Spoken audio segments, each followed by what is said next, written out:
Welcome to What's Up in Jeju, where I visit places around the island and talk about what's happening with hashtag Daily K's host, Peter Bint. So Mark, today, where are we going? Where are you taking us? Yes, well, why don't we start with a question, Peter? In your numerous visits to Jeju, have you had the chance to really get to explore Jeju City? Well, the reason I have a little bit, I don't know how much I could have explored it, is because that's where our studio is, right? Mm-hmm. That's right. Yeah. So we used to do this thing, like once a year, we would get sent to Jeju, a week of Seoul DJs hosting their shows down there, one on each day kind of thing. So we did that maybe for 3 years in a row. So every time we'd get a hotel there as well, because I'd stay the weekend with the fam. And so we'd be based at least partially out of Jeju City. So I'd explore around there, go to some restaurants and stuff like that. But it's not usually the number one tourist destination you're going to, right? When you're going to Jeju Island, maybe. Well, yeah, I think that's a really interesting point, Peter, that, you had a special case where you were based in the city. So you had a chance to explore a bit. But as you mentioned, yeah, typically the thing is when people travel to another country, they hit the big cities, Barcelona, Paris, even Seoul, right? But when it comes to Jeju, there's nothing against the city, but a lot of folks, they don't really spend a lot of time within the city. The airport's there, the port is there. They want to go to the countryside. Look at Ivan's Instagram, right? He's out there with the horses on a scooter and everything. Yeah. I mean, that could be for a number of reasons. I think a lot of people are just from a big city, Seoul, me included. So even when I moved down, I'm like, okay, I've been there for 15 years. I'm good. But the thing is, what I've come to discover is that downtown Jeju does hold a lot of hidden treasures where you can delve into the island's history. So today, I'm going to guide you along the Seongan Olle Trails, designed to showcase what Jeju City has to offer. Oh, there's an Olle Trail in Jeju City. I wasn't aware of that, for starters. And the name, Seongan Olle, that's interesting. Well, what does that mean? Right. Well, historically, the downtown area of Jeju City was once enclosed by this fortress and has long been referred to as Seongan, meaning inside the fortress. This is the original name for the original downtown area. Now, the Jeju City government introduced two Seongan Olle routes, Course 1 in 2022 and Course 2 in 2023. So really just last year, each spanning approximately 6 kilometers. These routes allow people to discover the allure of old downtown Jeju on foot, and thus this fortress is a symbol of Seongan Olle. And let me give you a quick overview of map time, and it's a special map time today. Okay. So let's take a look. Okay, so this is Jeju-shi. I don't know if you can see that clearly, but the black line there represents the coast. Now, Jeju-si is essentially broken into two parts. Now, the green is kind of hard to see, but the green says gu. That means old Jeju, like gu Jeju, and shin is new Jeju. And you can see kind of in the middle there, that's where the airport is. Right? But when you think of proper downtown Jeju City, you think of Shin Jeju because that has all the high-rise skyscrapers, everything. But actually, Arirang building, where you are stationed, is in the gu part, the older part. And also, if you look at my finger, that's where Jeju City Port is. That makes sense, right? Because that's what it was before all the airport and everything. That was the old city. So the Seongan Olle Trails are based in the gu part, in the old city part. And honestly, in my opinion, gu Jeju is actually my favorite part of Jeju-si. It's really cool. Oh, it's the old school. It's the original. That's awesome. So you got a photo from this trail before we get into a video? Yeah, this is kind of a photo. Let's check it out here. Here we go. You're in your hiking gear, it looks like. Yeah. With a little backpack. I thought it would just be kind of fun to show this because this is just kind of my gear, my get-up. For actually, this is my getup these days. When I'm doing What's Up in Jeju. So I've got my backpack. I've got I have my charger in one pocket rigged up so I can quickly switch out the charging for the phone and everything. I've got my gimbal and a camera. So I'm just like this one man cyborg reporting machine with my microphone hooked up and everything. Oh, I love it. You look like one of those people, one man bands with the cymbals and drums and everything. I was gonna like say, that. I look like your typical Korean middle-aged man, honestly. Dressed in Ding-sung gear to go hiking. I'm sorry to go off topic, but right now, Ivan's sending me a string of messages right now as we speak. He's like, hey, I'm in Jeju and stuff. And I'm like, I'm on air. He's like, you're on air? Oh. So there we go. Yeah. So we got the reach. He's obviously listening, isn't he? Yeah, maybe. Yeah. So maybe I'll hook up with him later today. We'll see. Yeah. Yeah, I'm sure he would love that. He's probably sick and tired of horses. We do have a few messages coming in.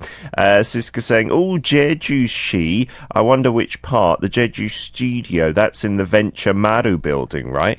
I explored it before, and DJ Joe, who used to host Wonders of Jeju, booked a hotel nearby so we could walk to the studio. Yeah, the Jeju studio is wonderful with the view of the sea and the mountains from both sides of that building.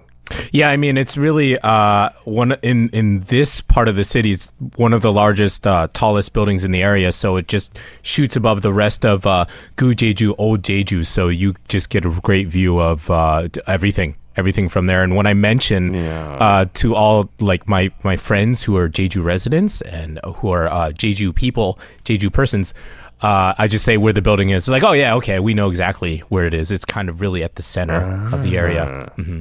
It sticks out, doesn't it? Mm-hmm. So that project with the Olle Trails within Jeju City, like you said, it's not been long. How did that come about? And do they spread and link into the other Olle Trails? Right, so you brought that up in the first part as well. Here's the thing. Seongan Olle is actually not initiated by the Jeju Olle Foundation. It's actually categorized as a friend of Olle, as it shares the horse-like symbol and the name Olle. However, Seongan Olle is a project initiated by the Jeju City government with guidance from the Jeju Olle Foundation. So they essentially got the permission and guidance from the Jeju Olle Foundation. Now, what's great is that they've thought about what tourists will like and even made a rest stop, which I'll show you in the next photo. Oh, a rest stop? Let's take a look. Oh, that looks like some kind of nice, luxurious restaurant or something that's in an old style with the hanok roof and stuff. Yeah, that's actually called Kodak, and it is a recently opened rest area along the Seongan Olle Trail. Now, that's the thing. It was originally constructed in 1949, and this Jeju residence exemplifies the island's traditional architectural style with a touch of Japanese influence. It's known as a Goshi house, as it once belonged to the Goshi family. But in 2019, the Jeju Urban Regeneration Center has repurposed this building as a small library and community center. So inside, there's this tiny, lovely library with an in-house librarian as well. And in 2023, it was designated as a rest stop along the Seongan Olle route, and it offers weary travelers a serene retreat from their urban explorations. So is that accessible from Route 1 or 2 or both? Is like near the starting point? That's a good point. It's a bit it's like maybe a 2 or 3 minute walk from the starting point, because there's actually a ton, like a stream that goes through. You kind of have to cross this stream, and it's tucked away, so you have to like kind of pinpoint where it's going to be. So you've had the opportunity to converse with a representative from the Jeju City government who oversees the routes, right? Mm-hmm, that's right. I talked to Assistant Director Park So-young from Jeju City.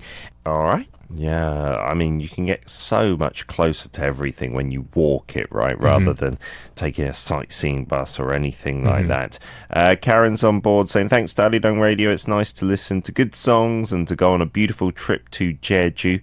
And yeah, I think we're learning today, seeing as you arrive via the airport or the seaport in Jeju City, don't just skip it over. Yeah. Give it at least a couple of hours before you move on to other accommodation potentially. Some messages that we've got. Steve was saying, oh, was that library also a bookstore, I wonder? I saw the sign read Checkbang. I think Checkbang can be used in a variety of ways, including somewhere where books are sold, but also where they're just borrowed and stuff. Was there anything to purchase in that rest stop? Not that I noticed, but I don't know if you saw in the video, there was an entire wall of books that I was looking at. And what's cool is every single one of those books were about Jeju. So it's a really cool place to sit down and just learn more about the island, like all from all sorts of decades and years, just all this written text on the island. And that's a really great database to go and learn more. Yeah, it's great how Korea has a lot of random little libraries or just shelves of books here and there in public spaces. That is really cool.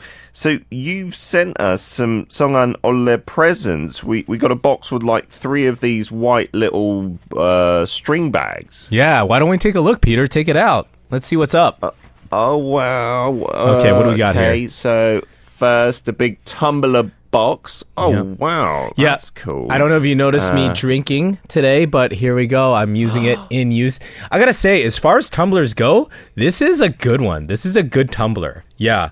It's like... Oh, it's got a little button to push it open and everything. Yeah. Jay was like, do we have to send him all these? So, she really appreciated the tumblers. Yeah. Oh, fabulous. Thank you. You sent us like 3 packs. So there you everyone go. on one the for team each of you here today could get one. It's a really good one. Thank you It's so really much. good. Really good quality. Yeah. And then we've got a little Seongan Olle envelope here, which has, what's this? Like a handkerchief? Or it's a big handkerchief it is. That's right. Or You can a scarf wear it. or a tablecloth. Yep. Wear it around your neck, collect the sweat or your head. And as you can see, as I mentioned earlier. When I'm eating. Oh, yeah, you could do that too. Because I'm quite messy. There you go. As you're hiking, you just tuck it in your shirt. It's fine. Yeah. Oh, fantastic. That's beautiful. This lovely yellow color reminds me of the spring flowers that are blooming at the minute. Oh, right, yeah. And then, what is this? It looks like a little rope in a little, I don't know, like a lanyard kind of knotted way. Yeah. Wow. That could be a bracelet or a lanyard. I just hooked it onto my hiking bag. It just looks good. Yeah, it says Seongan Olle on it, and it's got some beautiful turquoise and orange, bright orange and pink little metal keyring on it. It looks beautiful. You're right. I guess more than a practical use, you might just be using this decoratively, right? And then, I haven't had a badge in ages. I feel I was too old for badges, but no, this is beautiful. It's got little mascots of the Seongan Olle Trail. I mean, it's so nice for Ms. Park to just give us all these things. It was great. She had them ready to go. We were just so grateful to have these lovely trinkets and things. Yeah. Do you get like these if you complete your stamp tour or something, or are these a special kind of VIP thing for you? So that's a good question. I think if you stopped at that rest station or you contact them and meet, I'm sure they could hook you up. They're more than happy to if you just say you're participating. I can't see them saying no. You know what I mean? I think they're so grateful to just have people share and tell about their experience of the Seongan Olle. Yeah, and it's brilliant. This little stamp card that doubles up as a map as well. Yeah, right. So you can hopefully know that you're going the right way at least. I mean, that's a really cool thing. And I don't know if you can see, but the stamps are really lovely too. The stamps are really nice as far as stamps go. Oh, they've got like little drawings of each destination. That's right, of the rest stops. Yeah. And it's great because they're free. So if you go to any of those stamp stations, you'll find these passports tucked inside of the horse, the Gans pony there. So that's pretty cool. Oh, brilliant. That's fantastic. I love this merch. Thank you so much, Mark. Make it a regular thing, please. Hey, I am sending you things. I am, You do, don't you? You sent us that cotton, which kept my kids busy for a good week. But it's not too difficult to keep on the right path with the markers and stuff. I gotta say, at some points, it's pretty challenging. Yellow, like I said, you've come to realize how much yellow there is in the world. You think you're on the road, so it's all the caution signs and the yellow paint for the streets. So at there were certain points where I did kind of veer off course because, Jeju Olle has its own app, and it's even in the map apps as well. It's logged into Korea's top map applications. But here, you're just doing it the old-fashioned way, brother. And there were a couple of times where I veered off, and yellow can sometimes blend in, so you have to be very careful. Mm-hmm. That adds to the appeal for me. Going analog. Love it. Mark, thank you so much for showing us the Jeju City trails. We'll see you again next Tuesday. It's been my pleasure. I'll see you then. What's Up in Jeju is supported by the JDC, which is creating a free international city that resembles nature, embraces the future, and reaches the world. I'm Mark Wilson-Che, with writer Chae Jung-yoon. This is Arirang Radio.